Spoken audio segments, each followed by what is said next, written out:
प्रिय श्रोता नमस्कार। कार्यक्रम वेद पाठशाला में आपका हार्दिक स्वागत है। इस कार्यक्रम में हम परमेश्वर के वचन का विस्तार पूर्वक अध्ययन किया करते हैं, जो आपकी आत्मिक उन्नति के लिए लाभदायक सिद्ध होगा। तो लीजिए सुनते हैं आज का ये संदेश।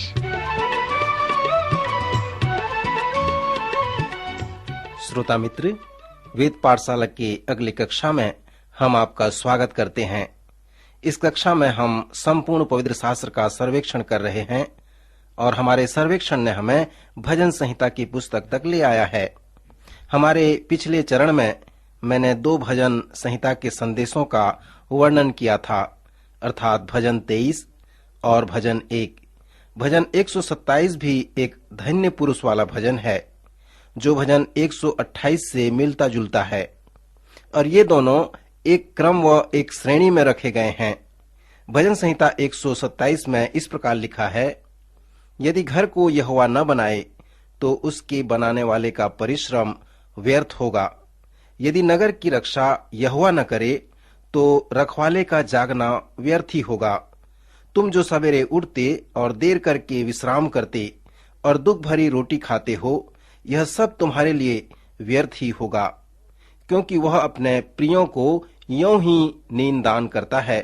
देखो, लड़के यहोवा के दिए हुए भाग हैं, गर्भ का फल उसकी ओर से प्रतिफल है। जैसे वीर के हाथ में तीर, वैसे ही जवानी के लड़के होते हैं। क्या ही धन्य है वह पुरुष जिसने अपने तरकस को उनसे भर लिया हो। वह फाटक के पास शत्रुओं से बातें करते संकोच न करेगा।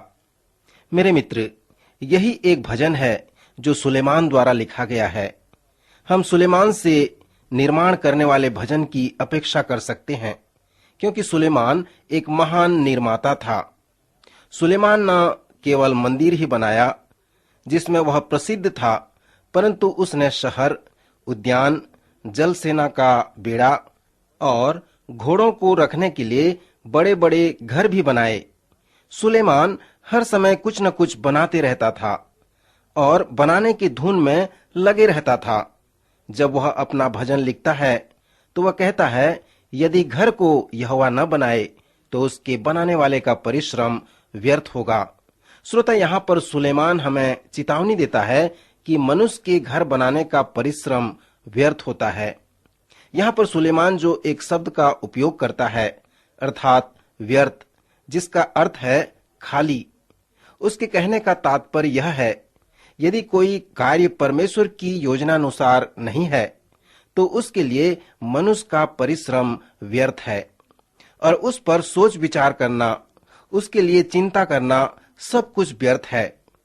मित्र, सुलेमान का यह भजन पश्चाताप की एक अंतिम कृति है, जो माता पिता के लिए एक चेतावनी है।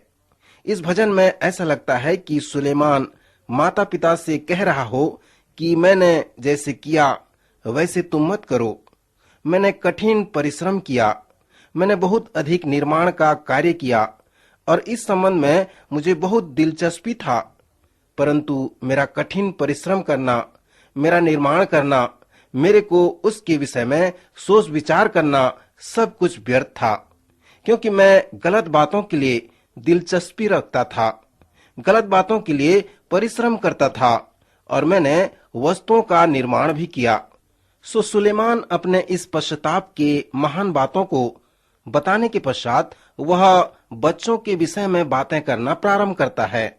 जब आप पहली बार इस भजन को पढ़ेंगे तो आप इस प्रकार विचार करेंगे कि सुलेमान यहाँ पर अपना विषय बदल देता है और कहता है, देखो, लड़के यहोवा के दिए हुए भाग हैं, गर्भ का फल उसकी ओर से प्रतिफल है। मित्र, आप यहाँ पर पूछ सकते हैं कि वो क्यों यहाँ ऐसा बच्चों के विषय में बातें कर रहा है। मैं नहीं सोचता कि सुलेमान ने अपना विषय यहाँ पर बदल दिया है। सुलेमान यहाँ पर माता पिता को चेतावनी देकर कहता है, सुनो, मैंने गलत वस्तु का निर्माण किया, परंतु सबसे महत्वपूर्ण वस्तु जिसे आपको निर्माण करने की आवश्यकता है वो आपके बच्चों का जीवन है। एक माता पिता होने के नाते आपको यह चाहिए कि आप अपने बच्चों के जीवन का निर्माण करें। यह संभव है कि आप गलत वस्तुओं का निर्माण कर सकते हैं, और अपने बच्चों के जीवन का निर्माण करने में लापरवाही बरत सकते हैं, जो आपके लिए महत्वपूर्ण है। सुलेमान के पुत्र थे और निकम्बे और मूर्ख थे। मित्र, मैं सोचता हूं कि सुलेमान के मन का बात यही है जिसके विषय में वो पश्चाताप कर रहा है। जब हम सभोपदेशक की पुस्तक में आते हैं तो हम सुलेमान द्वारा कहे गए उन वचनों को सुनते हैं जहां पर सुलेमान कहता है, मैंने अपने संपूर्ण जीवन को पैसा कमाने में व्यतीत कर दिया और कुछ मूर्खों ने उसे खर्च कर डाला। यहाँ पर प्रत्यक्ष रूप से सुलेमान अपने पुत्र के विषय में बता रहा है। मैंने कठिन परिश्रम किया, इसलिए किया कि धन संपत्ति को इकट्ठा करूं, परंतु कुछ मूर्खों ने उसे खर्च कर डाला। यहाँ पर वो प्रायः ये इच्छा प्रकट करता है कि वह अधिक समय अपने पुत्र के जीवन को बनाने के लिए खर्च नहीं किया। सुलेमान एक बुद्धिमान व्यक्ति था। सो यद्यपि वो संसार के सभी लोगों से अधिक बुद्धिमान था, फिर भी वो एक बड़ा असफल व्यक्ति था। सो जैसे वह एक बुद्धिमान व्यक्ति था, वो इस भजन में कहता है, क्या तुम जानते हो कि जैसे वीर के हाथ में तीर, वैसे ही जवानी के लड़के होते हैं। जिस प्रकार तीर को भरोसा व मार्गदर्शन धनुष से प्राप्त होता है, उसी प्रकार अपने बच्चों के लिए भी ये लागू होता है। उनका मार्गदर्शन व भरोसा आपके ऊपर निर्भर है। सो जिस प्रकार तीर के लिए धनुष है, उसी प्रकार बच्चों के लिए माता पिता हैं। मित्र, आज आपके बच्चे किस प्रकार के धनुष के ऊपर भरोसा रखते हैं? मान लीजिए यदि आप शैतान के एक दूत हैं और आपको ये मालूम है कि जिस प्रकार तीर के लिए धनुष है, उसी प्रकार बच्चों के लिए माता पिता हैं, तो आप ऐसी स्थिति में क्या करेंगे? आप परमेश्वर की योजना को बिगाड़ना चाहेंगे। जो धन्य पुरुष है, जो धन्य पत्नी है, जो आशीषित बच्चे हैं और जो आशीषित परिवार है, आप उन्हें उस आशीष से अलग करना चाहेंगे और आप उस धनुष के धागे को काट डालेंगे, क्योंकि शैतान की चाल ही ऐसा ही है।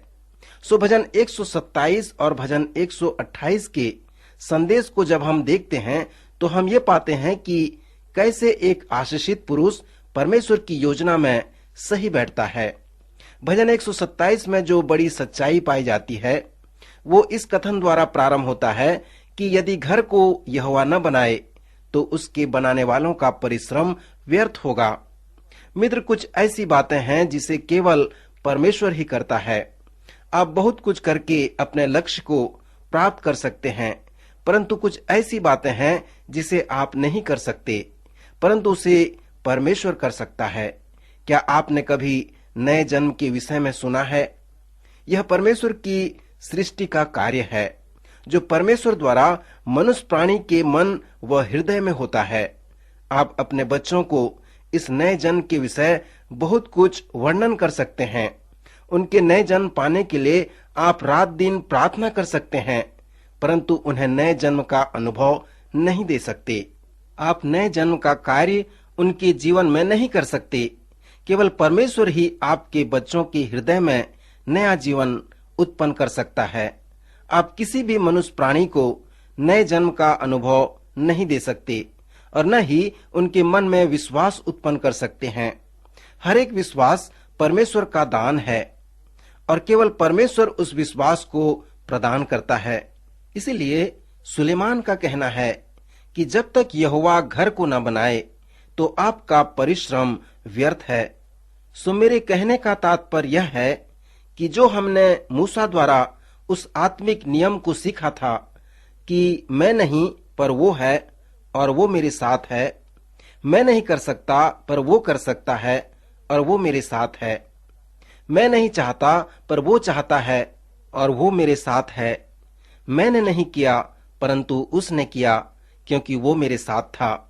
सुलेमान अपने संपूर्ण संघर्ष में, संपूर्ण अनुभव में और उसके संपूर्ण असफलता में उसने मूसा के इस आत्मिक नियम को सीखा था और कहने लगा, लड़के यहोवा के दिए हुए भाग हैं, गर्भ का फल उसकी ओर से प्रतिफल है। मित्र, क्या आप इस विषय में इस प्रकार अनुभव प्राप्त कर सकते हैं? पुराने नियम के उस समय में क्या आप हन्ना, राहेल और सारा को स्मरण करके कह सकते हैं कि कैसे वे मातृत्व के लिए प्रोत्साहित किए गए, कैसे वे मां बनकर आनंदित हुए। श्रोता, आज हम उसका अनुभव कैसे कर सकते हैं? वचन में हम पढ़ते हैं कि गर्भ का फल यहोवा की ओर से प्रतिफल है और बच्चे यहोवा की ओर से आशीष हैं, यहोवा के दिए हुए भाग हैं। धन्य है वह पुरुष जिसने अपने तरकस को ऊन से भर लिया है। सो सुलेमान के अनुसार बच्चे यहोवा की ओर से आशीष हैं। उसने कहा है, धन्य है वह पुरुष जिसने अपने तरकस को ऊन से भर लिया है। मित्र, क्या आप इस पर विश्वास करते हैं? इसे सीखने के लिए सुलेमान को एक बड़ी कीमत चुकानी पड़ी, परंतु उसने विश्वास भी किया। सो धन्य पुरुष भजन का संदेश यही है। पुराने व नए नियम में हमें बताया गया है कि परमेश्वर जीवन के नियम को स्थापित करता है। उत्पत्ति की पुस्तक में हमने देखा कि परमेश्वर दो लोगों को लेकर उन्हें साथी बनाता है और एक दिन वे माता पिता बनते हैं और वे बच्चे उत्पन्न करते हैं जो परमेश्वर की ओर से आशीष होती है। सो इस प्रकार हम परमेश्वर के द्वारा उपयुक्त माता पिता बन जाते हैं। फिर वो कहता है, तुम जो सवेरे उठते और देर करके विश्राम करते और दुख भरी रोटी खाते हो, यह सब तुम्हारे लिए व्यर्थ ही है, क्योंकि वह अपने प्रियों को यूं ही नींद दान करता है। श्रोता मित्र, यदि हम हमारे भाग व परमेश्वर के भाग के मध्य अंतर को सीख जाएंगे तो यह हमारे लिए बुद्धि का मूल होगा। और यदि हम सुलेमान व मूसा के जैसे कहें कि मैं नहीं पर वो है, मैं नहीं कर सकता पर वो कर सकता है, इस सुंदर भजन का संदेश यही है कि यदि हम परमेश्वर की इच्छा व योजना के विपरीत कुछ करते हैं तो वो सब हमारे लिए व्यर्थ होता है। मेरे मित्रवर, आप अपने जीवन को देखें। क्या आपने अपना जीवन परमेश्वर के हाथ सौंप दिए हैं? यदि नहीं तो परमेश्वर से कहें, परमेश्वर मेरे जीवन को ले ले, इसे नया बना दे, मेरे घर को, मेरे परिवार को, मेरे बच्चों के जीवन को नया बना दे। हे परमेश्वर, मैं इसे नहीं बना सकता, परंतु केवल प्रभु आप बना सकते हैं। मेरे जीवन को अपने हाथों में ले ले और नया बना दे। मित्र, इस प्रकार परमेश्वर से प्रार्थना करें और मुझे पत्र लिखें। प्रभु इन वचनों द्वारा आपको आशीष दे, आपकी सहायता करे।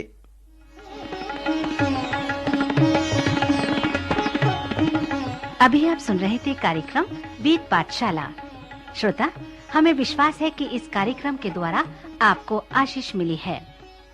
यदि इस कार्यक्रम के विषय में अधिक जानकारी प्राप्त करना चाहते हैं या बाइबल अध्ययन से संबंधित कोई प्रश्न हमसे पूछना चाहते हैं, तो आप हमें इस पते पर लिखें।